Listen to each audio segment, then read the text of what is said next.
Hello and welcome back to the channel. On today's tutorial, I'll be sharing with you how I made this bustier gown with a cone sleeve. So if it's your first time viewing my channel, please hit on the subscribe button. So let's start. So here is my pattern for the front, and I went ahead to place it on the fabric and I cut it out.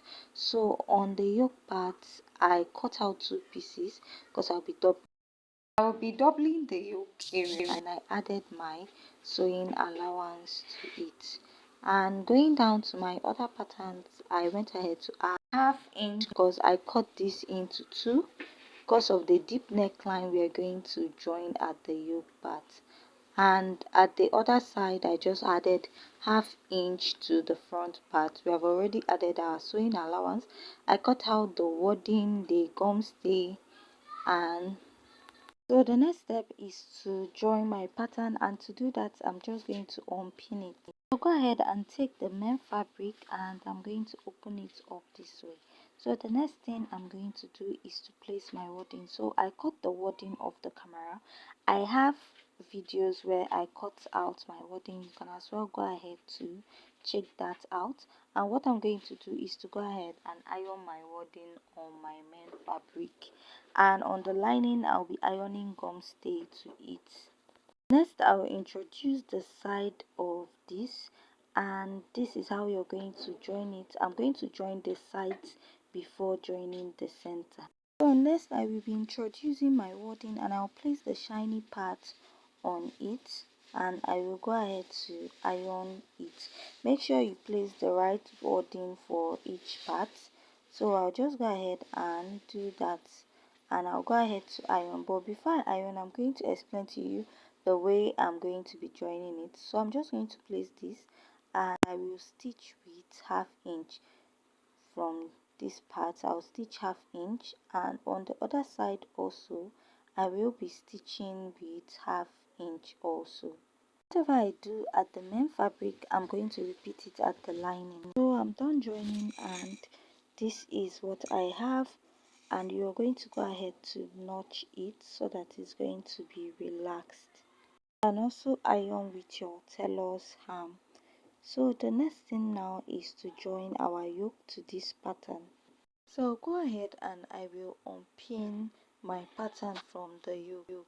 So I have two pieces for my yoke, and first I'm going to place the first one, and I'm going to take the second one and I will place on it. So this is a skin net or corset net, whatever name you call it, and you're going to place it to make sure it matches at the top, and you're going to stitch with half inch and stitch at the armhole area, and you're going to turn it up. So I used the same color of thread to sew the armhole side, the neckline, and I'll go ahead just to trim out the excess very close to the line, and I'm going to cut it out. After cutting it out, the next step I'm going to take is to go ahead to turn my yoke to the other side, and after turning it, you're going to make sure you iron it so that it's going to stay flat. After I'm done ironing, I went ahead to top stitch it at the lower part just to hold it down. So we're going to be introducing the bustier pattern to the yoke of this dress, and to do that you're going to stitch it one by one because the neckline is a bit deep, and I'm just going to get where the yoke stopped and I'm going to notch it. So this will help you to know where to stop when you're attaching your yoke to your dress. So I'll go ahead and place my bustier pattern, and if you notice, after placing it I have like half inch outside that part. So what I'll do next is to pin the pattern before I'll start sewing so that it's going to be easy. So now I'm going to pin my sleeve down, and if you notice I have half inch at this part. So why I did that is because at the sleeve we stitched with half inch at the upper part. So after stitching that, you're going to be having half inch at the lower part. So what I'm going to do is I'll just continue pinning my yoke to the body of the dress. After pinning the dress, you're going to go ahead and stitch with half inch. So this is the pattern after I'm done stitching it, and this is what I have. So what I'll go ahead to do is I'll go ahead to take off the pin I used in pinning it, and as you can see, it came out really nice. So this is like the easiest method for sewing a deep neckline yoke if you're a beginner. So next I will be attaching the other side. So what I'm just going to do is I'm going to flip it this way, and I will place it leaving about that same ½ inch. So I'll start pinning the yoke to the lower part of the dress. So after pinning it down, this is what I have, and as you can see, I stopped where the yoke meets at the center. So I'll just go ahead to stitch with ½ inch. Getting to this part, I'll just trace it down with ½ inch. So after sewing, you're going to be having something that looks this way. So I'm done sewing, and this is what I have, and as you can see, it is looking neat, and I'm just going to go ahead to unpin the dress. After unpinning the dress, I'll just go ahead to take out all the excess thread and notch the center. Note, I said notch the center. You're not going to notch that upper part right now because you're using it to attach the lining to the dress. So this is the lining, and I've iron gum stay on it. So you're going to place your lining this way. Make sure it is matching each side. So afterwards, you can just go back, place it from the armhole side, and you're going to make sure it aligns down to the lower point. So when you get to the center at this point, you're going to stop sewing. So after joining the lining to one side, I'll just go ahead and I will notch the joining allowance of the lining and the main fabric. So I'm just going to go ahead and I will flip it to the right side. So right, this is what this part looks like, and we are going to join the other part of this dress. So I will introduce the other part of this dress just like I did, and I'll go ahead and start pinning from the armhole area down to the center part, and I will go ahead and stitch with ½ inch.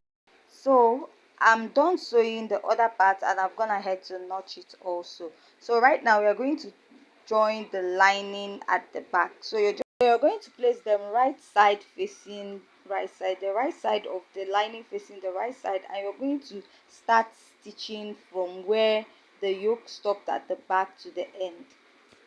So this is it. I'm done stitching, and this is what the back looks like. Right now I'm just going to flip it this way. Just watch the way I'm flipping it. Like, the yoke will be at the center while the lining and the fabric will be covering it. So right now we are trying to stitch this side. So you're going to make sure your dress aligns. So from there, you're just going to pin down and stitch with ½ inch down. So, and you also go ahead and place the other side, and you're going to stitch with ½ inch on this side also. You're going to make sure the sides meet. So if it doesn't, if you have an excess, you can go ahead to trim out. So after stitching up, this is what I have.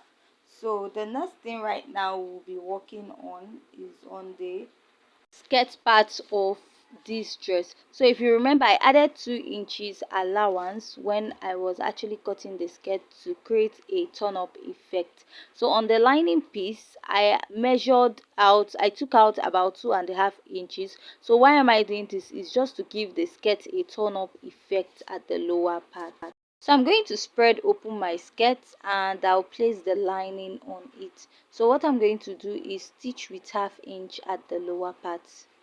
So after stitching on it with ½ inch, right now what you're going to do is you're going to go ahead and measure about 1.5 inches after you're done sewing. So what you are trying to get rid of is that 2 extra inches you added to your material. It is going to go over to the back. With that way, you have created a turn up effect at the back side of the skirt. So I'll just go ahead and pin, and I'll also pin on the other side. So after pinning down, I'm just going to stitch with ½ inch at both sides of my skirt. So after stitching it, I'm going to turn it to the right side and show you what it looks like. Whatever I'm doing to this front pattern of the skirt, I will also be turning my back pattern that same way. The only difference is that I have a zipper at the back and I'm going to turn to skirt pattern for the back. So I'm done stitching up my skirt and this is what I have. So this is the turn up effect I was talking about at the back. So to get the center of my skirt, I'm going to make this point meet and I'm going to notch. So why I'm doing this is because I want to attach the lower part of my skirt to the upper part of my dress. Now I'll be introducing the upper part of my dress, and that center where I joined it, the upper part, I'll be merging it or placing it together with the notched part at the skirt pattern, and I will stitch with 1/2 inch at both sides. After joining my dress, this is what I have. Next we'll be moving up to the back pattern, and this is what I have. So I'll just open it up into two, and after that I'm going to place my lining on it. So on that part I'm just going to stitch it with 1/2 inch round for the back pattern. So while stitching, I'm not going to stitch up the armhole area. After stitching for the back, this is what I have. So to mark your dart, you're going to go ahead to place your tape at the shoulder, and you're going to mark your shoulder to bust plus 1 inch, shoulder to bust point plus 1 inch, and then you're going to place your tape and measure out your zipper allowance. After measuring out your zipper allowance, you're also going to place your tape and mark your nipple to nipple, and you're going to extend it upwards. So from that point you extended it, at the lower part you'll be marking 1/2 inch and you're just going to connect it down. So I'm just showing you how to do this, but you're not going to sew your darts now. You're going to join your back to the front part first. So now to join your back and your front, you're going to place your front on your back this way, and you're going to wrap your front with your back pattern, and after you're done placing it, you're just going to pin it down and stitch with 1/2 inch at the shoulder line of the dress. So you're going to repeat this for both sides of the dress. Also, you're going to place this and you're going to attach.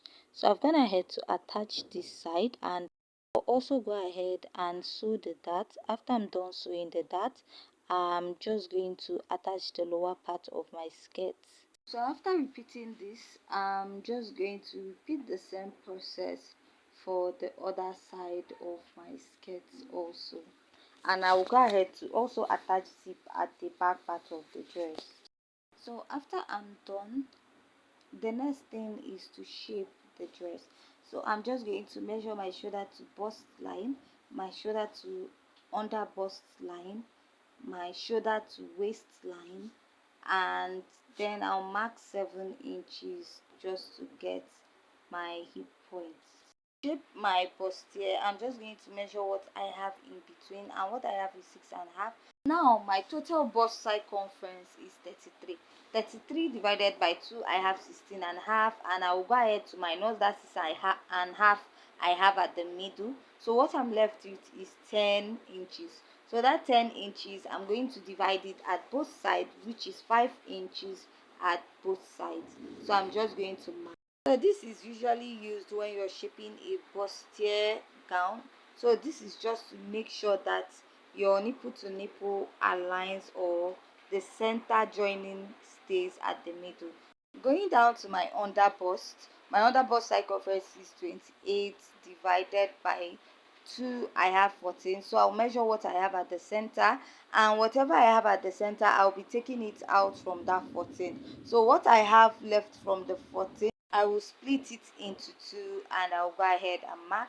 So at the waistline, I'm just going to insert my waist circumference, and at the hip point, I'm going to insert my hip circumference. So after doing that, at the lower part of my skirt, you can just go ahead and mark 2 inches at both sides. That is if you want your dress to be very fitted. But if not, you can just mark 1.5, or take whatever you have at your hip point and take it down. So when I'm shaping at my hip point, I will not mark exactly at my hip, just to make the hip point fitted, and I'll just take it down also.